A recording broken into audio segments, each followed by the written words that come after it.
Hi, Ben Beaton here and Marley Moyer. And Hi. And Peter Ellyard.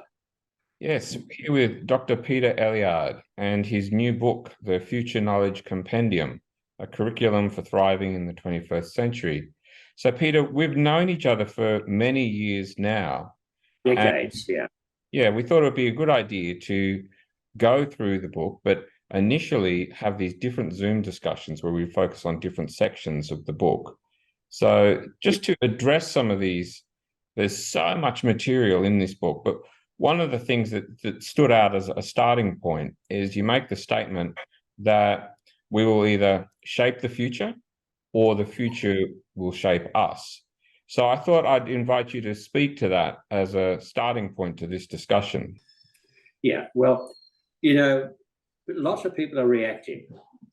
And to be reactive in a rapidly changing world, it means that you're totally disadvantaged. I use the example in my book of a sailor who's sailing to an offshore island.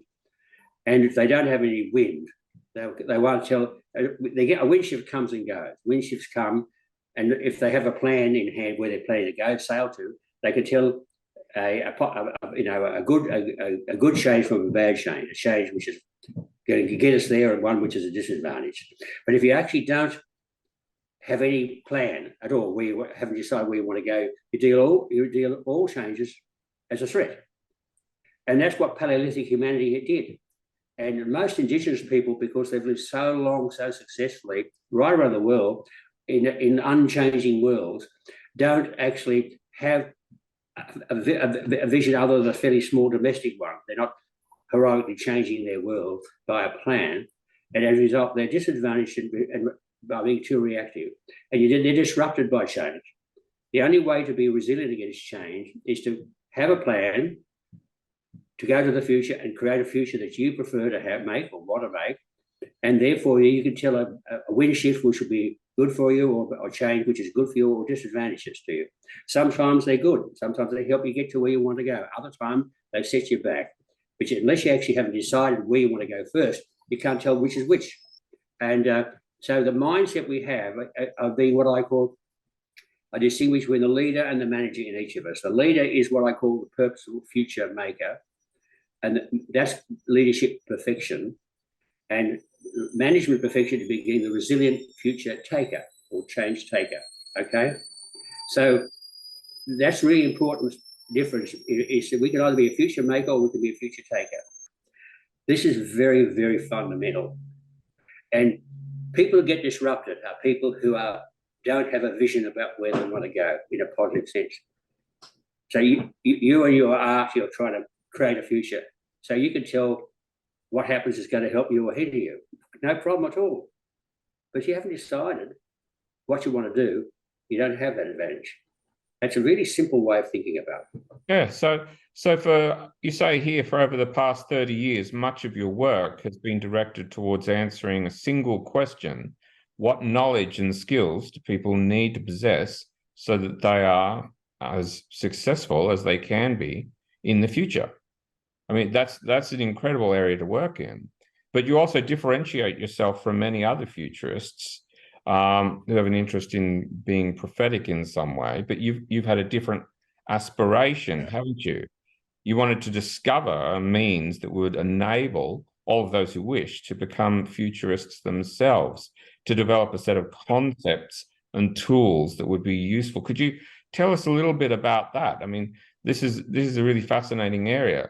So you're not necessarily in the business of predicting the future, you're in the business of equipping people with the tools to build shape their own future and the future of which they're part, not only their own personal future, but the world in which they are living in, and their communities, and even the planet. I mean, in other words, you have to be making decisions about where you want to go. Very clear. Now, most futures are prophets. They say this is going to happen, or this has happened. What do we do? A lot of people are focused on technology. For example, GP chat. Example. Oh, bang!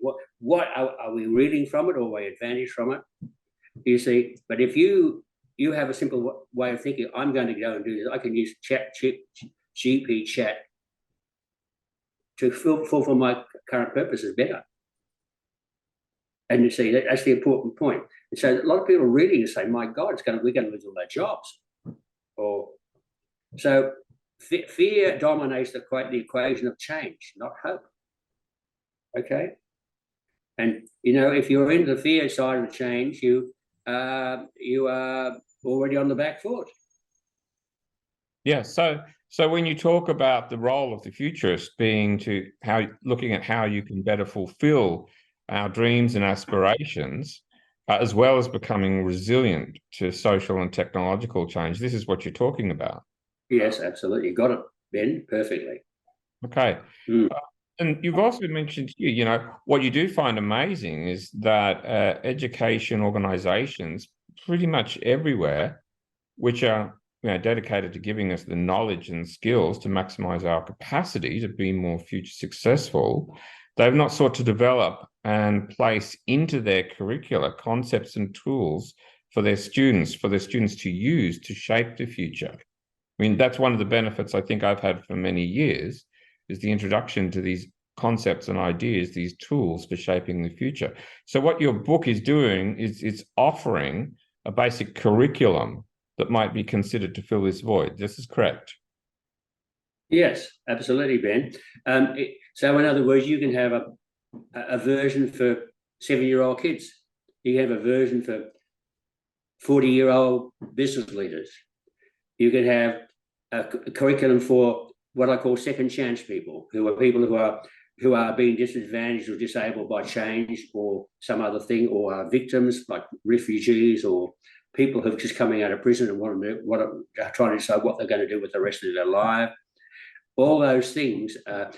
So we need toolkits to apply to all those things. So it's a generic toolkit, and there'll be detailed differences between all those different marketplaces. But a whole lot of kids leave secondary school and kind of say, what am I going to study at university? Big shit, they agonize about this. And they say, where are the jobs being? I say, don't worry where the jobs are at all. Forget jobs now. Do what turns you on. To do whatever you wish to do. The world of opportunity is getting so big. If you actually do what you think the world will need rather than what you want to accomplish, you're going to go into a reactive space, and you'll already disadvantage yourself. So that's a whole way of guiding people's lives, and what do they want to achieve in, say, the next 5 years if they're coming out of if they just arrived as a refugee on a foreign shore, or they just come out of jail, or they're just being given a chance to leave their disadvantaged life behind and enter a new world. They have to make choices which are clear. And the first thing is to go inside yourself.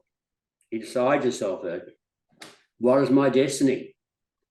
And destiny, Henry Ford said, the secret to a successful life is to understand what is one's destiny to do. And destiny has 2 bits to it. What you're good at, aptitude, and what you love, doing, passion. Now, Ben, your art is what you're good at and what you love, passion. That's your destiny. And, it's simple. So I would like to create software around that. We've always pulled down menus to say, form a circle of the people who love you and know you best, your parents, your friends, in a circle. And they'll talk about you, what you're good at, what you're bad at. And sometimes we don't judge ourselves very well. But over time, you actually get an accumulated list of what things you're good at, what your aptitudes are, and what your passions are, what you love doing. And then you can start thinking about, in this case, a career path for yourself. But the same principle can apply to a business that's running out of ideas, is going to hit a wall. They can either extinct themselves, like the fossil fuel industry will extinct itself, if they keep on saying we're going to find more oil, or they make a change. So I need a new vision for myself. So you're talking about new thinking, new concepts, and these are tools which are needed to prevent and abate like such global challenges, and also enable us into the future to be successful. So these are the kinds of things you're talking about. This is the core question that your book is seeking to answer, is what these are. What are these tools and concepts? Well, there's actually, I put 69 in my book, and I've actually added one since. There's now 70 of them since I finished my book. And all have names. A concept, or is it both? The Trust Trio and the Interdependence Trio and the Innovation Duet, and they all have names. Okay, and every one of those. Okay, they all have names, and they're clear ideas which say the Innovation Duet. If I'm going to innovate, there are two things. Okay, what I call ways. There are two kinds of innovation. What I call ways and wheres in this case. Okay, ways are the things we do, how we change what we do, and where's that how we change what we use. So in the book I talk shortening your shower from 3 to 6 minutes is a water conservation way, and using a low volume shower head with it is a water conservation where. So I have hundreds of new ways and wheres. That's just how one idea like the innovation duet can apply to thinking about the emerging 21st century economy and how we can actually all build career paths in it. So in the book, you're describing for the first time a collection of concepts and tools that are designed to enable readers to answer questions in these 6 areas. You've got 6 areas, don't you, that you're focusing on? So do you want to speak to each one of them, perhaps briefly, in this? The first one you have here is understanding global trends. We just touched on these. Well, that's a whole chapter, the first chapter in my book, but it's actually the first 2 chapters in my book, which basically it all started. The big changes in the 21st century changed on Christmas 1968. One day, when we saw the Earth from space for the first time, with the moonscape in the foreground, Apollo 8, the Earthrise photo. And we saw this jewel in the sky in a black void of space, and in the foreground, a lifeless moonscape. That was an awesome moment. In my book, at the beginning of chapter 1, I talk about what the guy said 50 years after he took that photograph, okay? The astronaut who took the photograph in 2018, Christmas 2018, Bill Anders, his name was. And it's a beautiful recitative of how we all suddenly realize we share a planet together.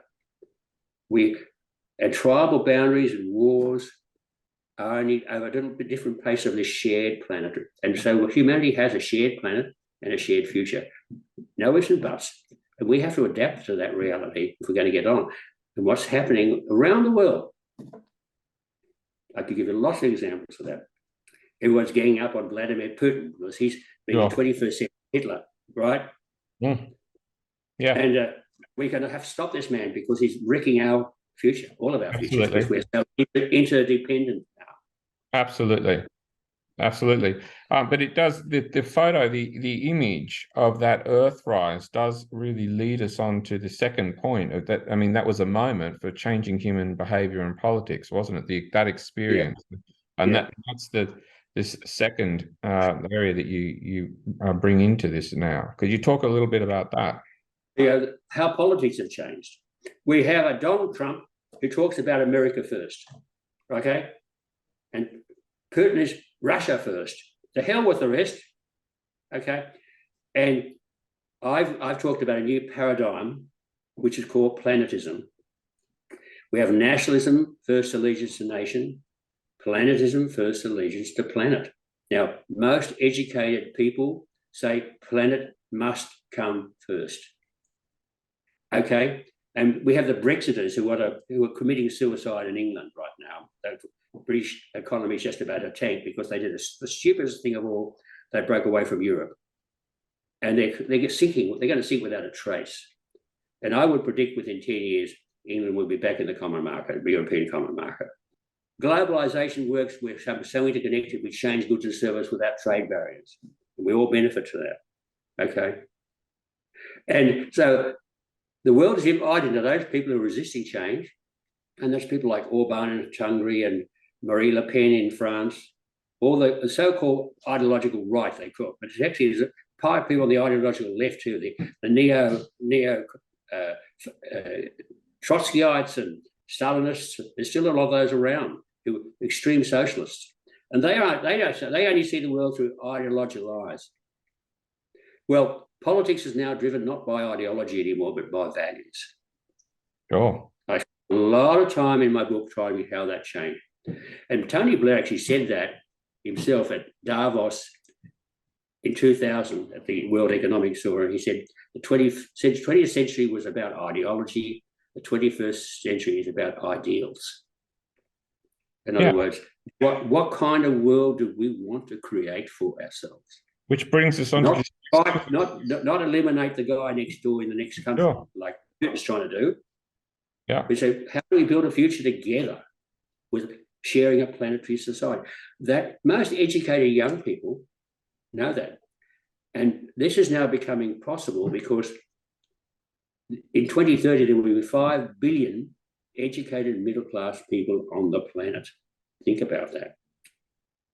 And, there's a whole lot of things. 1 billion of those will be in China. Another billion will be in India. Now, I've done something very risky in my book. I've predicted, against everybody else thinks I'm mad, but I predict that China will become a democracy in 2035 to 2040. And I said that, why?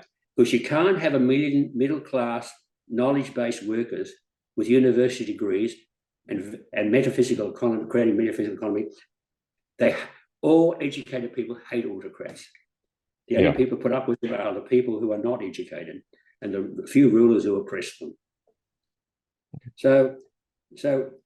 And that's the third question, this question that you're looking to address, the knowing of ourselves.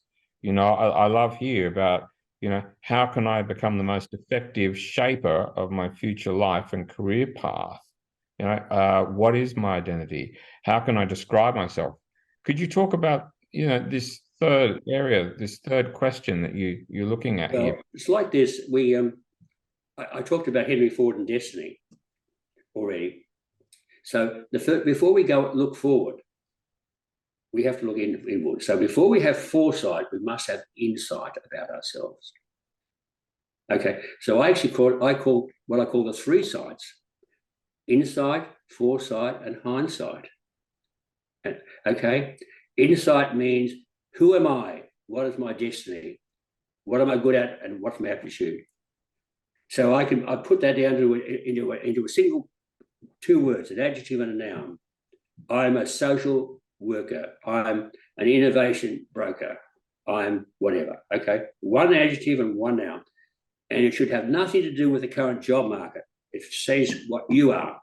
So if somebody asks you, what do? You might use, I'm X, Y, whatever it is, and say, there's no jobs there. But I think there will be. But you know who you are. Then you can start planning your own future. You've got a clear understanding. And then you start looking forward. Before you look forward, you have to look backwards into hindsight. That's the insight. Hindsight, we come into the present day, what I call with the derivation duet, which is based on heritage plus baggage, I call it. Heritage are the priceless things we got from our past, from our parents and from the people, our teachers and the people who have inspired us. We must keep and treasure. And the baggage is all the stuff we've learned, which is going to be disadvantaged. We have to recognize the baggage and throw out. That's where we come to shaping the future. Exactly. We actually we have to know what in our inheritance is going to disadvantage us, hold us back, so we can't go forward. And we all have mindsets from past pain and past disadvantage, past condemnation by other people, whatever they are, or bad luck. Okay. And then after we've sorted out that with our destiny, looking backwards and inside, and then we can have foresight. What kind of future can we build for ourselves? And I have 6 of them in my book. I call about 6 futures. The probable futures, if we carry on and don't change a thing, where will we finish up? That's not likely to be a good place. In other words, the whole oil companies are saying oil will be used forever. And they're actually spending, I think, $5 trillion on trying to find new oil wells right now. Now, anyone think that if you want a prescription for suicide, that's it. Business suicide. Okay, so that's what a lot of people do. That's a problem. Okay, now, they all can say, well, what's my dream? What do I have how do I make it come true? I call that a preferred future. I'm only going to talk about 3 of them because there are 6 of them. The other one is, golly, that's a beautiful dream, but I don't think I can get all of it now because I don't have enough money. I don't have enough resources. Can't work out how to do it yet. So what's my possible future? Where can I get to now, which is a halfway house to where I want to go? And so you construct alternative scenario futures based on where we're going, where we want to go, where we can go, to name 3, okay? So that's the foresight bit. And we get scenarios. And when we got a scenario about where we want to go, we can actually then get a program together to realize it. And that's a whole separate part, which is actually creating a narrative for your own future, which we can talk about later on perhaps, but not now.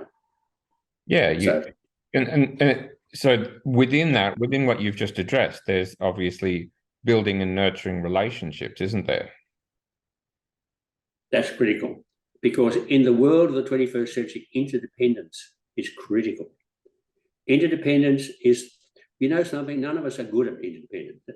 The whole world used to have ceremonies around adolescence. All the traditional tribes had them. We saw it out in our rush to modernity, but that actually told us how to become not a greedy kid, mine, me, it's all mine, I want to keep it all. But how do I be an adult in the world today, take my part in place in society where I get what I need, but not greedy, demand what I want, so there's enough for others.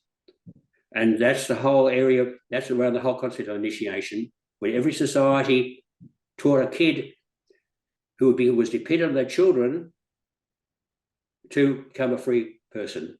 We have a dependent children, independent adolescents, and interdependent adults. Because when we get to a future, we want to go into long-term relationships which are based on 3 things: honesty, okay, is there honesty, then actually on the whole idea of having a shared vision, and then being able to trust people. There's a whole piece in my book about the relationships that you enter to create successful interdependent relationships. Whether that's a personal relationship or a business relationship doesn't really matter. The same toolkit applies to both. Which then it seems to me that goes towards the next part, is building a livable future. It seems critical towards going towards that. And what are the key ingredients of a global society? Yeah. Well, it's interesting. I'm actually talking to an organisation now, a global organisation, who is an NGO for all other NGOs. We have all these NGOs. Amnesty International is trying to do one thing, and Transparent International another one, and Greenpeace another one, and so on and so on. They're all doing a little bit of it. But if you added up all the thinking, what do all those NGOs, for example, want to create together? And we are interacting with the world, but where do we actually want to go? And my view is that we want to create a world which is livable, ever more livable over time. Doesn't matter where you start, every day it becomes a little bit more livable. And there are 6 tools, which I call the 6 pillars of livability, which are prosperity, harmony, inclusion, sustainability, health, and security. We have to grow all of those. We need to create the ways and ways to do that. That's the 21st century economy. That's the job of governments, but it's also the job of our individual lives. And if we are a parent, for example, we want to make sure that we leave a world that's more livable for our children than we got from our parents. That's what our contributions are fundamentally all about. More prosperous, more harmonious, more so on, okay? All those 6. So around the concept of livability, I'm saying this is an idea which I would like to suggest to the UN. They don't know this yet, but I'll tell to you anyway. There's a thing called the Sustainable Development Goals of the UN, which are very good, but they can be improved. But after 2030, they have to drop those and get some new ones. So I'm going to try to suggest to them that they act like creating a livable world, and we'll all focus on a livable world. In chapter 6 of my book, I describe in great detail how we do that. So this book has been created, as you're saying here, for the particular purpose, which is to provide all people with a set of concepts and tools which will enable all who wish to do so to be capable of successfully shaping the future and to thrive there. I mean, that's perfect, isn't it, for the United Nations? You have to ask the right question. So 20 years ago, I asked that question, and I spent the last 20 years digging up the answers, basically. So I got to, when I got to the thing, I've done enough of it now. I could actually write about it, and I put it in a book. I had a little bits in my other books, but this book is the real attempt to put it all together. And I was asked by the publisher, "What's the difference between this book and my other books?" And I said, my 3 other books describe my climb up the mountain. This is my view from the summit. Right. And so a really consequential part of this is the 12 mindsets that you talk about for the 21st century. And these are the 12 key areas of concern. They're not the only 12, but they're 12 really important ones. And in the book, if you read the book, you learn how to do all these things well. Okay, now, for example, I use one to say value reflection. Ask questions and value reflection, that's one of them. I say, reflection's interesting because that's where you actually get your whole ideas. You would think about your best ideas about your work never occur when you're working. They occur when you're not working. In the shower, maximizing your imagination, right? And maximize. Yes, exactly. So you have to go into reflective mode to allow the ideas that your mind already knows but hasn't told you yet. Because that light bulb moment pops. Oh, I thought of something great.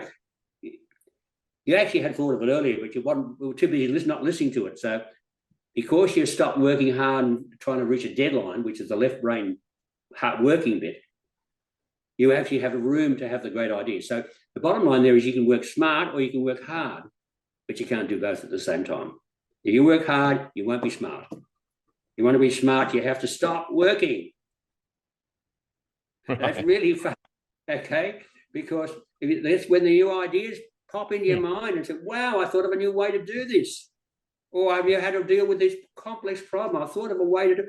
And exciting. You talk to somebody about in a conversation, suddenly what they say pops something in, triggers your mind, and you think of something. Yeah. But you're having a conversation, not working, are you? So I just end at one. Okay, now that's an explanation of one of the ones which is sort of a bit more ambiguous, apparently. So I want to explain that all the others are simpler, but they're all there. And so there are basic 12 great mindsets. If you adopt all these 6, you are. I'll give you one other one. Be a utopian realist. This is not mine. This comes from a very famous sociologist called Tony Giddens, who was this is number 9 that you have in your list of 12. That's right. Utopian realism. Utopian ends, but realistic ways to get there. People say utopian, that's silly. But if you have utopian ends and utopian means, it is silly. If you have realistic ends and realistic means, it's boring. But if you have utopian ends and realistic means, that's exciting and doable and possible, right? So the prophet and the visionary, being both of them at the same time. That's an interest. Yeah. The prophet part of us asks, what will be the future? The visionary says, what should or could be the future? And George Bernard Shaw summed it up beautifully in a line in a play called Back to Methuselah. This idea was hijacked by Bobby Kennedy without attribution, I might add. But George Bernard Shaw, you see things and you say, why? I dream things that never were, and I say, why not? Wow. Okay. That's a brilliant. Okay. See, that's what you're doing with all your sculptures and so on. You made something happen. It came out of your brain, and it's now going on the ground. You're realizing a utopian dream. Absolutely. I'm sure a few people told you this was probably nonsense. If you were a bit more uncertain, you might have listened to them, not done it. But you have a lot of courage, Ben, so you didn't do that. Oh, no, we kept going with it all. No. We spent 2 years traveling around Western Australia talking to communities before we got the funding to do it, didn't we? I mean, the great historic breakthroughs in history have been people have had a dream and made it come true. Whether they're Fleming discovering penicillin, doesn't matter who you're talking about, okay? John Kennedy said we're going to go to the moon and back. Everybody said you couldn't do it, impossible. but because he made it, he finds that people invented the way to the moon. Really, you know? In other words, that was it. They talk about a touch of utopian realism. In other words, so humans, you know, on the back cover of my book, I talk about the humans have the right to be able to not only understand their situation in the world, but dream, imagine how we can change the world for the better.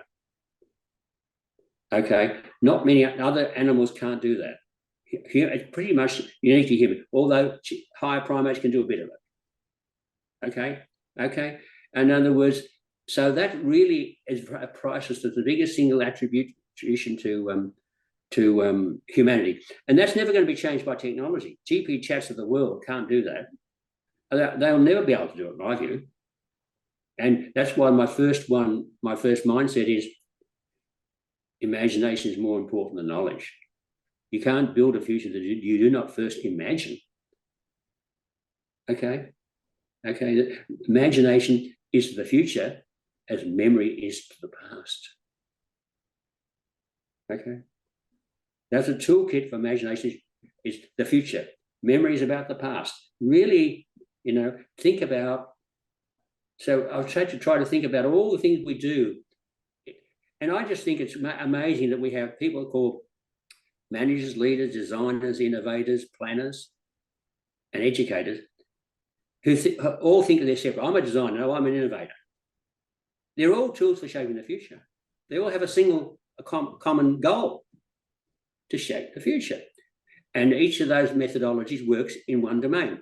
So the jet question, how can we combine all the arts of all those 6 future shaping tools, management, leadership, design, planning, innovation, and learning, into a single holistic future shaping curriculum?